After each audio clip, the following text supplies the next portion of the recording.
नमस्कार दोस्तों, आज का जो हमारा विषय है वो बहुत ही महत्वपूर्ण है। इस महीने दिसंबर के महीने में पूर्णिमा कब है? मार्गशीर्ष पूर्णिमा कब है? और इस पूर्णिमा किस डेट को है और कैसे इसकी पूजा पाठ विधि है और क्या इसमें दान वगैरह करना चाहिए और कैसे मेडिटेशन करना चाहिए ताकि इसका सभी को फल प्राप्त हो सके। तो आप जिस भी इष्ट देवी देवता को मानते हैं या किसी गुरु को मानते हैं तो कैसे ध्यान साधना पूजा पाठ करें या मेडिटेशन करें और पूजा विधि कैसे करें ताकि आपको उसका अधिक से अधिक फल प्राप्त हो सके। तो आपको हम पूरी जानकारी आज देने जा रहे हैं। हमारे साथ वीडियो में अंत तक बने रहें ताकि आपको पूरी जानकारी मिल सके। तो हम आप सभी का स्वागत करते हैं अपने चैनल में आत्मा से परमात्मा का सफर।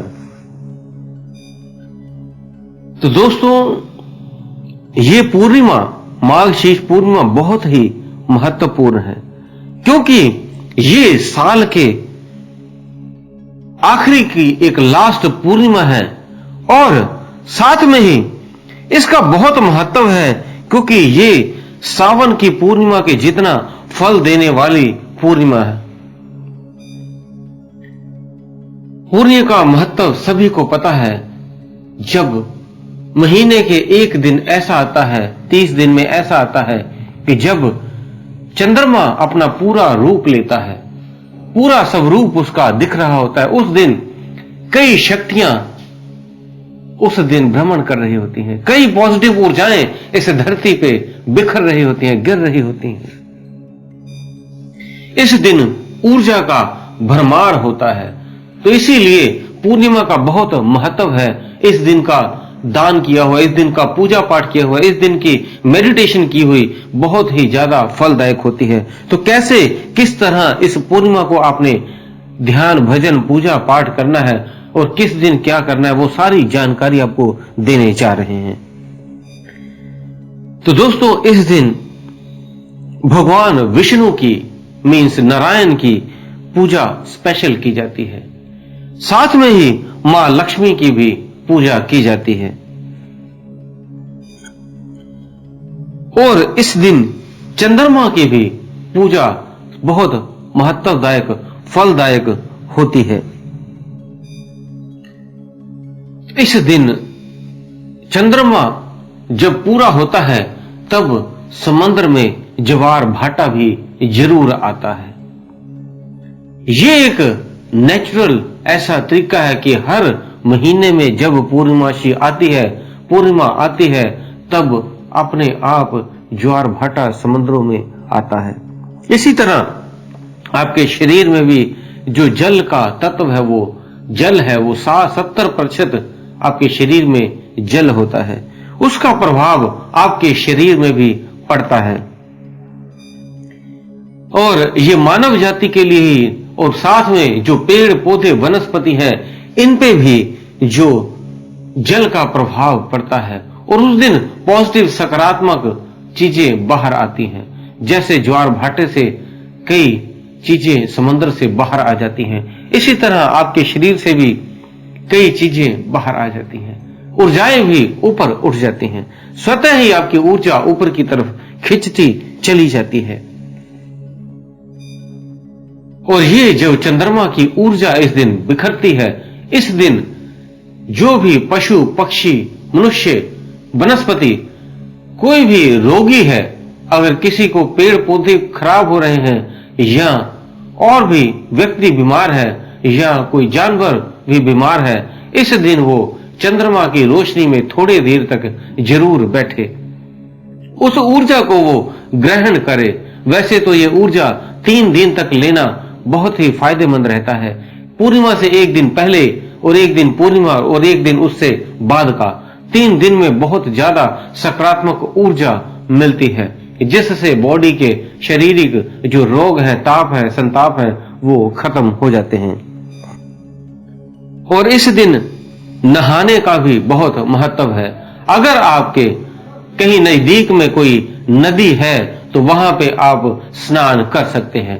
अगर कोई नदी नहीं है तो आप मार्केट में जो एक गंगा जल की शीशी आती है वो ले लें और जिसमें आपने नहाने का पानी टब वगैरह भर लें, उसमें कुछ बूंदें गंगा जल की मिला लें और पूजा आराधना से पूरा अपना पॉजिटिव भाव से उस गंगा जल से फिर आप स्नान करें। इस बार की जो पूर्णमासी है वो 7 दिसंबर को शुरू हो जाएगी सुबह 8 बजे से और ये अगले दिन 8 तारीख को 9:37 तक रहेगी। वैसे पूर्णिमा का जो दिन आप देखोगे वो 8 दिसंबर को मनाई जाएगी, लेकिन जो भी व्यक्ति ध्यान साधना पूजा पाठ व्रत करना चाहते हैं वो 7 दिसंबर को ही रखें और जो स्नान या दान का दिन है वो अगले दिन 8 तारीख को स्नान करें और उस दिन कुछ भी जो भी दान करना हो वो आप कर सकते हैं। इस दिन जो सूर्य उदय का समय है वो सुबह 7 बजे का है और जो सूर्य अस्त का समय है वो 5:24 तक है और चंद्र उदय का समय है इस दिन 4:42। और इसमें ध्यान रहे कोई भी पूर्णमासी को अगर शुभ कार्य आप करने जा रहे हैं तो उसमें आपने याद रखना है जो दोपहर का समय है 12:12 से लेकर 1:30 ये राहु काल का समय है। इस समय ये कुछ जो भी मिनट हैं इसमें वो 42 मिनट जो बनते हैं इसमें वो कोई नई चीज या नई वस्तुएं या कोई नया कार्य ना शुरू करें। और शाम को आपने पूजा आराधना करनी है। अगर आप लक्ष्मी जी को मानते हैं तो जैसे क्योंकि आपका शरीर के लिए और इस जो खान पान रहने के लिए आपको धन की आवश्यकता रहती है, मीन्स वो सारा देने के लिए आपको लक्ष्मी माता की कृपा चाहिए होती है। तो आपने लक्ष्मी माता के इस दिन जरूर शाम को पूजा करें। और कई लोग इस दिन सत्यनारायण की पूजा करवाते हैं या कई लोग आरती करवाते हैं। जो लोग गुरु को मानते हैं वो अपने घर में सत्संग करवाते हैं या आरतियां इस दिन करवाते हैं ताकि उस दिन सकारात्मक ऊर्जा रहे और परमेश्वर की परमात्मा की देवी देवता की कृपा उनके ऊपर बनी रहे। इस दिन जो भी आप जो दान करना है वो अगले दिन मतलब 8 तारीख को आपने करना है। आपने जो दान के लिए जो भी वस्तुएं चुननी है वो कोशिश करें ज्यादातर सफेद रंग की हों, जैसे सफेद चावल हों, इस तरह की अपनी सफेद चीजें, जैसे सफेद आपने खीर बनाई है ये चीजें आप दान कर सकते हैं। और भी जो अन्न आपने बनाया हुआ हो, भोजन बनाया हुआ हो, वो भी आप दान कर सकते हैं। इसका 32 गुना ज्यादा फल मिलता है और इस दिन की जो पूजा पाठ आपने की है ये भी आपको 32 गुना फल देती है। तो इस दिन मेडिटेशन कैसे करना है, ध्यान कैसे करना है, तो आपके लिए ये 3 दिन ध्यान करने बहुत जरूरी होते हैं। मीन्स एक दिन पूर्णमासी 7 तारीख, 6 तारीख, 7 तारीख और उससे अगले दिन 8 तारीख, ये 3 दिन आप ध्यान करें, आपको बहुत ही सकारात्मक ऊर्जा प्राप्त होगी और आप उस दिव्य शक्तियों के साथ भी एक हो जाएंगे। तो आपने मेडिटेशन कैसे करना है, इस दिन आप तीनों दिन सुबह और शाम को जो अपने ध्यान भजन करना है, चाहे आपको एक दिन मिले चाहे आप तीनों दिन करें तो 3 दिन में और ज्यादा रिजल्ट आएगा। तो आपने ब्रह्म मुहूर्त में एक ध्यान करना है और एक रात्रि को ध्यान करना है। तो सुबह कोशिश करें जहां भी आपकी चंद्रमा की रोशनी आती हो वहां पे उसके पास बैठकर ध्यान करें। जैसे अगर आपके छत पर ही आती है तो आप छत में भी अच्छे कपड़े ओढ़ लें, वहां पे फिर बाहर आप बैठें,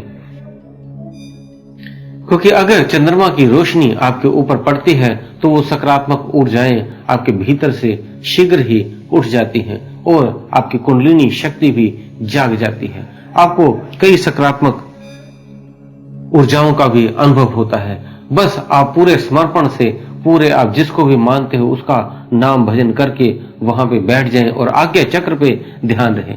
मेडिटेशन कैसे करनी है, आपने आज्ञा चक्र पे ही ध्यान करके जो भी आपको नाम जप आता है वो आप करें। नहीं तो कई श्वासों पे जाप करते हैं तो श्वासों को ही सिर्फ देखते हैं, तो श्वासों को ही आनापानसति उनको देखते देखते श्वासों को अपने ध्यान करते रहना है, लेकिन अपना ध्यान आज्ञा चक्र पे ही रखना है। अगर कोई आपको आपके गुरु ने कोई मंत्र दिया हुआ है तो उस मंत्र को आपने जाप करना है उस समय बैठकर। पहले शुरू में उनका आपने आवाहन करना है कि मेरे गुरु, मेरे सतगुरु, मेरे देवी देवता, मेरे कृष्ण, मेरे राम, जो भी आपके हैं वो मेरे घर पधार रहे हैं, माँ लक्ष्मी पधार रही हैं, तो वो उनका आपने स्वागत करना है। रात्रि को या दिन में जो भी आप सुबह जब भी ध्यान करोगे तो ये पहले उनका आपने स्वागत कर लेना है। और जब आपके भीतर आप प्रवेश करें तो आप उन्हें जहां पे जैसे गेस्ट को बिठाते हो इस तरह से बिठाएं। उनका सेवा पान जो भी आप जैसे भी करना चाहते हैं, फूल पुष्प चढ़ाकर उनको खाना वगैरह जो भी मानसिक के तरीके से देना है। ये असली में नहीं आपने सामान लेना है, आपने अपने मानसिक अंदर ही अंदर मन में जैसे सोचते हैं उस तरह से मानसिक जप, मानसिक पूजा, मानसिक प्रसाद चढ़ाना है, मानसिक भोग लगाना है। तो उस तरह से सारा कुछ ये मानसिक करना है क्योंकि आप ध्यान में बैठे हुए हो। इसको करने के बाद फिर आपने अपने आज्ञा चक्र पे ही ध्यान रखकर फिर उन्हीं का सिमरन जो भी नाम जप मिला हुआ है वो आप करते रहें। कम से कम आप अपनी उम्र के अनुसार उतनी देर जरूर करें जितनी आपकी आयु है। अगर आपकी आयु 40 साल है तो 40 मिनट करें, 20 साल है तो 20 मिनट करें। उतनी देर तक आप सुबह और शाम 2 बार ध्यान करें। जैसे 7 तारीख को पूर्णमासी है तो 7 तारीख को ही आप करें सुबह और रात्रि। अगर आप तीनों दिन कर सकते हैं तो 6 को भी करें, 7 को भी करें और 8 तारीख को भी करें। ये तीनों दिन अगर आप ध्यान साधना करते हैं चंद्रमा की रोशनी में तो आपको इस दिन सकारात्मक रिजल्ट मिलेंगे। आपकी ऊर्जा जो इतने महीनों से नहीं ऊर्जावान हुई, इन 3 दिनों में ही ऊर्जावान हो जाएगी। आपकी कुंडलिनी शक्ति वाइब्रेट करनी शुरू हो जाएगी। और हो सकता है अगर आपने पूरी गहराई से अपने पूरे तन मन धन से इसको अगर आपने पूरा लगा दिया तो आपका आज्ञा चक्र में प्रवेश भी हो जाएगा और आप उस 10वें द्वार में भी प्रवेश कर पाएंगे और उस रहस्यों को भी जान पाएंगे, उस परमात्मा को भी जान पाएंगे। तो दोस्तों, उम्मीद है दी हुई जानकारी से आप संतुष्ट होंगे। वीडियो को ज्यादा से ज्यादा लोगों तक पहुंचा दें। जो भी आपके दोस्त मित्र हैं, सगे संबंधी हैं, उन तक, जो आपके प्रियजन हैं, उन तक इन वीडियो को शेयर कर दें ताकि वो भी इस जो पूर्णमासी है इसका लाभ ले सकें, तक वो कोई भी इसको मिस ना करे। कोई पूजा पाठ करता है तो उसे भी भेजें, कोई ध्यान साधना करता है उसे भी भेज दें ताकि वो उस एनर्जी को, उस ऊर्जा को, उस भौतिक और आध्यात्मिक सुख को प्राप्त कर सके। तो दोस्तों, उम्मीद है दी हुई जानकारी से आप संतुष्ट होंगे। फिर भी कोई प्रश्न है तो आप हमें कमेंट बॉक्स में लिख दें और अगर आपने हमारे चैनल को सब्सक्राइब नहीं किया है तो कर लें और फेसबुक और इंस्टाग्राम को, हमारे पेज को फॉलो नहीं किया है तो डिस्क्रिप्शन बॉक्स में नीचे लिंक दिया हुआ है, वहां पे जाके आप उसे फॉलो कर लें। तो दोस्तों, इसी के साथ हम विदा लेते हैं। धन्यवाद।